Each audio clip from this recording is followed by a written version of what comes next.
పర్సా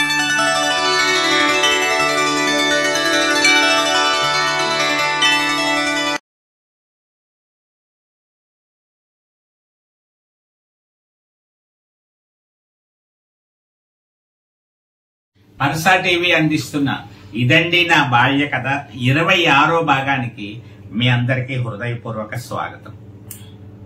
ఈరోజు ఆనాటి సామాజిక పరిస్థితులతో కలిసి ఉన్నటువంటి బడి జీవితాన్ని కూడా కలిపి వివరించాలని ప్రయత్నం చేస్తున్నాను. అందులో భాగంగా దసరా పాటలు, దసరా సెలవులు అనేటువంటివి అందరికీ తెలిసినటువంటి విషయం. కానీ దసరాలో ఒక ఆచారం ఉండేది. ఇప్పటి రోజుల్లో అది కనుమరుగైపోయింది. బడికి సెలవులు ఇచ్చినప్పటికీ ఉపాధ్యాయులు పిల్లలు కలిసి ఊరంతా ఆ బడిలో చదువుతున్న పిల్లలు ఎవరైతే ఉన్నారో వాళ్ళ ఇంటికి వెళ్ళడం. ఒక్కో రోజు ఒక్కో వీధి అలాగా ఒక ప్లాన్ చేసుకుని బయలుదేరే వాళ్ళం. పొద్దున్నే 8-8:30 కల్లా బయలుదేరడం, 11 గంటల వరకు తిరగడం. రకరకాల పాటలు కూడా ఉండేవి. కొంతమందికి ఆ పాటలు నేర్పేవారు. అయ్యవారికి చాలు 5 వరహాలు, పిల్లలకి చాలు పప్పు బెల్లాలు, లేదయా మీదయా ఏదయా అంటూ ఒక వెరైటీ పాటలు ఉండేవి. ఆ పాటలు కొంతమందికి బాగా ట్రైనింగ్ ఇచ్చేవారు. వాళ్ళు అంటూ ఉంటే వెనకాల మిగతా వాళ్ళందరం అంటూ ఉండేవాళ్ళం. ప్రొద్దుటే బయలుదేరి ఒక ఇంటికి వెళ్ళడం.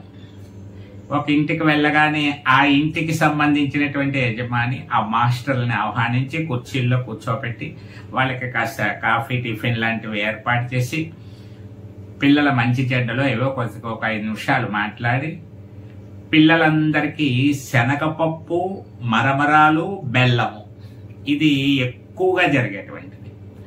శనగపప్పు, మరమరాలు, బెల్లం కలిపిన అందరికీ గుప్పెడు చేతిలో పట్టేంత గుప్పెడు అది తింటూ సంబరపడుతూ అక్కడి నుంచి బయలుదేరి మళ్ళీ ఇంకో ఇంటి దగ్గర మళ్ళీ ఇదే విధానంగా జరుగుతూ ఉండేది.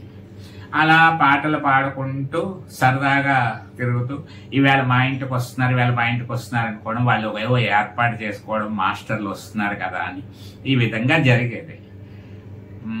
కరెక్ట్ గా చెప్పాలంటే ఆ విధంగా దసరా రోజుల్లో ఇంటింటికి ఉపాధ్యాయులు పిల్లలు కలిసి తల్లిదండ్రుల ఇంటికి వెళ్ళేటువంటి ఒక సాంప్రదాయం మా బ్యాచ్ తోటే ఆగిపోయింది అని చెప్పచ్చు. ఇంకా తర్వాత తిరగడం మానేశారు. మేమే ఆఖరి బ్యాచ్. చాలా వాటికి మేమే ఫస్ట్. కొత్తగా వచ్చేటువంటి వాటి అన్నిటికీను ఆ మార్పుకి లోనయ్యేటువంటి వాటి అన్నిటికీ కూడా లాస్ట్ కూడా మేమే. ఎందువల్లంటే ఒక యుగానికి అంటే 1964 అంటే ఒక శతాబ్దం కొత్తగా ప్రారంభం అవడానికి 30 ఏళ్లే ఉంది. ఇంకా 64లో పుట్టాం. అందువల్ల 30 ఏళ్ళలో కొత్త శతాబ్దం రావడం మొదలుపెట్టింది. 64 ఏళ్ళు వెనక్కి వెళ్ళిపోతున్న పాత శతాబ్దం వెనక్కి వెళ్ళిపోయేటువంటి పరిస్థితి. ఆ వెనకటి రోజులకి కొత్తగా వచ్చేటువంటి దానికి సంధికాలము అంటారు. అలాంటి సంధికాలంలో పుట్టినటువంటి వాళ్ళం. అందువల్ల పూర్తిగా అటుగాను ఉండలేము, పూర్తిగా ఇటు కొత్త టెక్నాలజీకి సంబంధించినటువంటి దాన్ని పట్టుకోలేము అనేటువంటి ఒక విచిత్రమైనటువంటి తరమే మాది అని కూడా చెప్పచ్చు.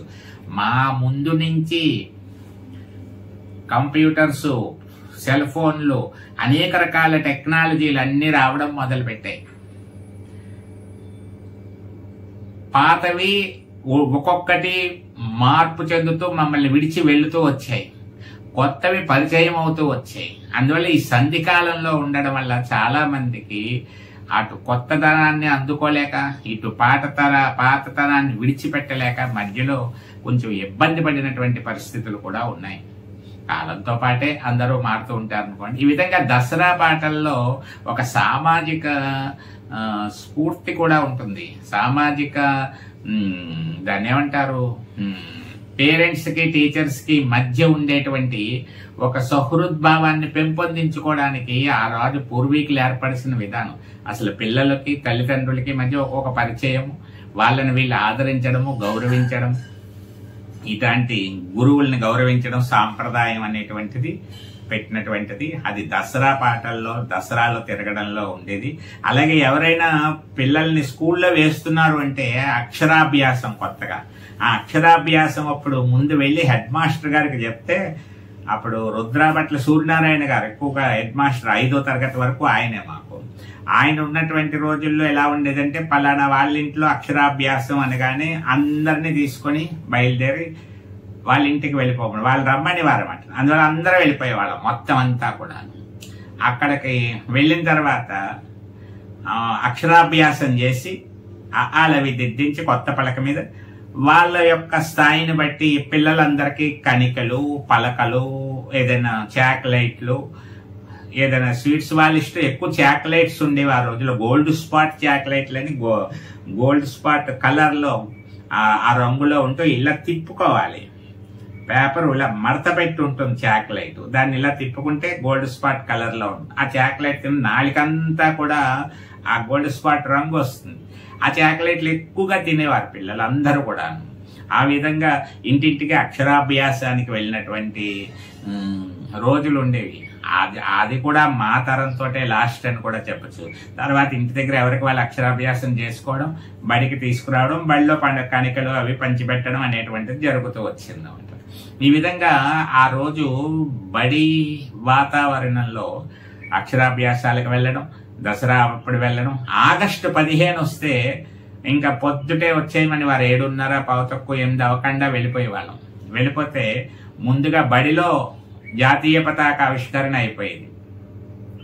బడిలో అయిపోగానే అక్కడి నుంచి బయలుదేరి పంచాయతీ ఆఫీస్కి చేరుకోవాలి అందరూ కూడా. పంచాయతీ దగ్గర జాతీయ పతాక ఆవిష్కరణ అయిపోతుంది. అక్కడి నుంచి బయలుదేరి గోపాలస్వామి గుడి దగ్గరికి రావాలి. ఎందువల్లంటే అక్కడ గాంధీ బొమ్మ సెంటర్ అంటారు.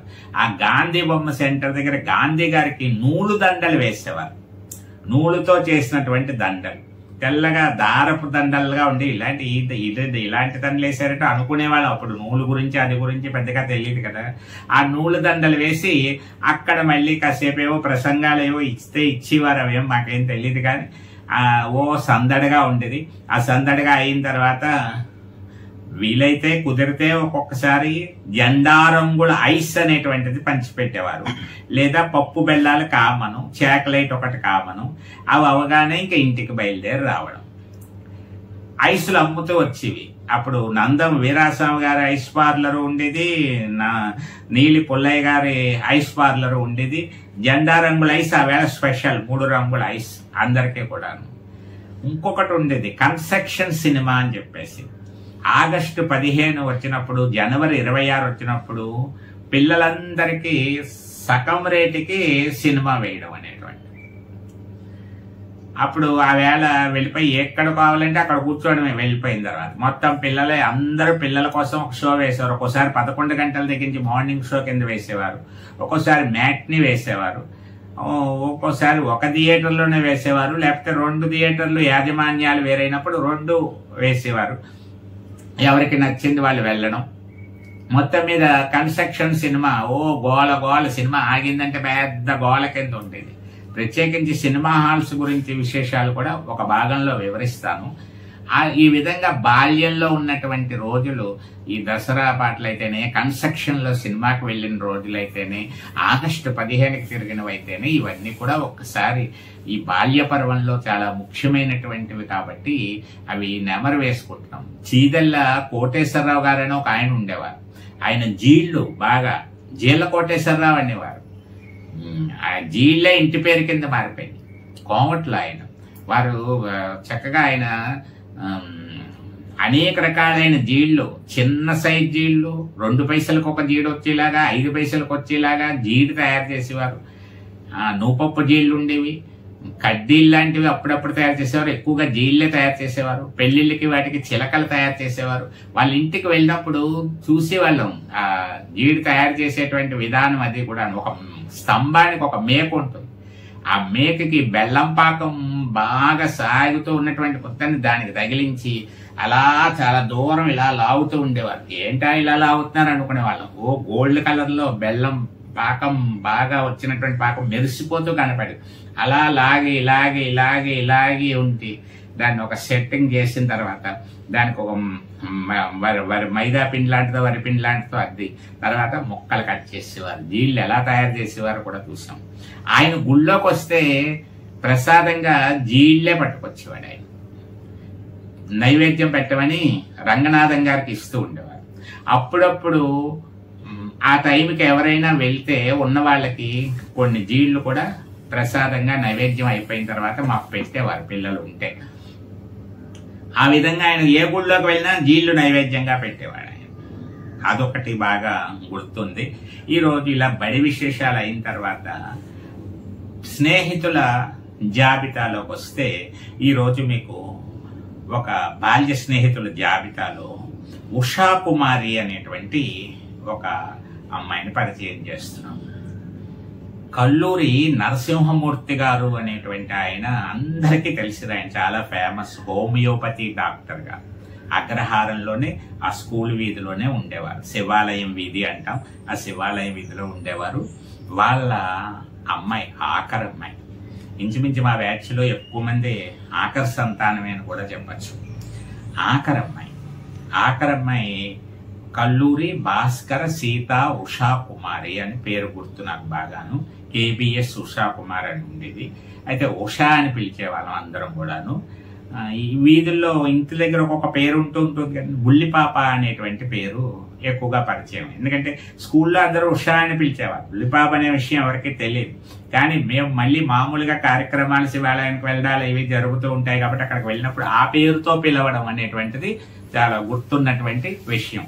ఆ విధంగా ఆ అమ్మాయి చాలా క్లవర్ స్టూడెంట్స్ జాబితాలో ఆ అమ్మాయి ఉండేది. క్లాసులో ఫస్ట్ వచ్చేటువంటి వాళ్ళ లిస్ట్లో ఉండేది.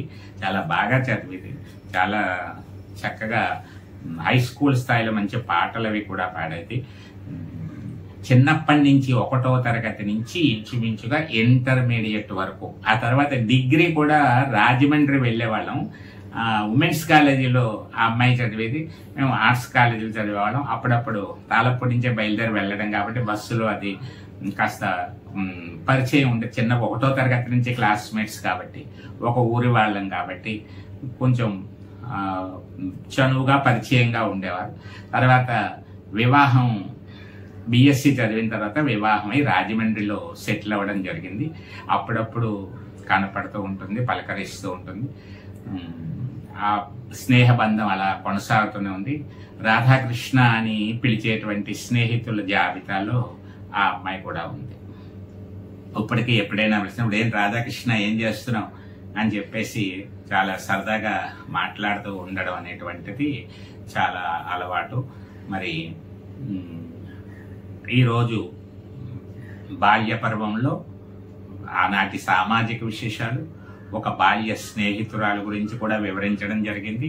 మరి ముఖ్యంగా మీ అందరికీ తెలియజేసేది ఏంటంటే ఆనాటికి సంబంధించినటువంటి ఏమైనా ఫోటోలు ఉన్న అపురూపమైనటువంటిది, అది దేవాలయం అవ్వచ్చు, బస్ స్టాండ్ అవ్వచ్చు, పోస్ట్ ఆఫీస్ అవ్వచ్చు, ఏదైనా ముఖ్యమైన వ్యక్తి గురించి అవ్వచ్చు, ఏదైనా ప్రదేశం గురించి అవ్వచ్చు, ఆనాటి సంత ఫోటో అవ్వచ్చు, రిక్షా ఎక్కినటువంటి ఫోటోలు అవ్వచ్చు, ఏ ఉన్నా సరే అవి మీ దగ్గర ఏమైనా ఉంటే నాకు పంపించినట్లయితే నేను వాటిని చక్కగా ఈ వీడియోలో ఉపయోగించుకొని దాని గురించి చెప్పి ఆనాటి జ్ఞాపకాల నిధిలో శాశ్వతమైనటువంటి సంపదలా ఉండేలాగా దృశ్యాన్ని కూడా పదిలిపరుద్దామని ఒక ఆలోచనతో ఉన్నాను. కాబట్టి ఈ చూస్తున్న వాళ్ళు ఎవరైనా ఆనాటి ఫొటోస్ అవి ఏమైనా ఉంటే తెలియజేయవలసిందిగా మీ అందరినీ కోరుకుంటున్నాను. మరి కొంతమంది అభిప్రాయాలు పంపడానికి సిద్ధంగా ఉన్నారు, ఇంకా నా దగ్గరికి చేరలేదు వీడియోలు. స్పందన అయితే చాలా బాగుంది. 100 మంది పైన ఈ వీడియోని చూస్తూ మళ్ళీ భాగం గురించి ఎదురు చూస్తూ చాలా ఆసక్తిగానే ఉన్నట్టు అర్థమవుతోంది. ముందు ముందు పర్వాలు ఇంకా ఆసక్తిగా ఉంటాయి. భారతంలో ఎలా పర్వాలు ఉన్నాయో అన్ని 18 పర్వాలు సుమారుగా ఇందులో కూడా ఉండేటువంటి అవకాశం ఉంది. హై స్కూల్ పర్వంలోకి ఈ వారంలోనే ప్రవేశించబోతున్నాం. ఒక 5 భాగాలతో హై స్కూల్ పర్వం, బాల్య పర్వం పూర్తవుతుంది. చూస్తూ ఉండండి, చూడమని చెప్పండి, ప్రోత్సహించండి, మీ యొక్క స్పందనను తెలియచేయండి, లైక్ చేయండి, సబ్స్క్రైబ్ చేయండి. మరొక భాగంలో మళ్ళీ కలుసుకుందాం.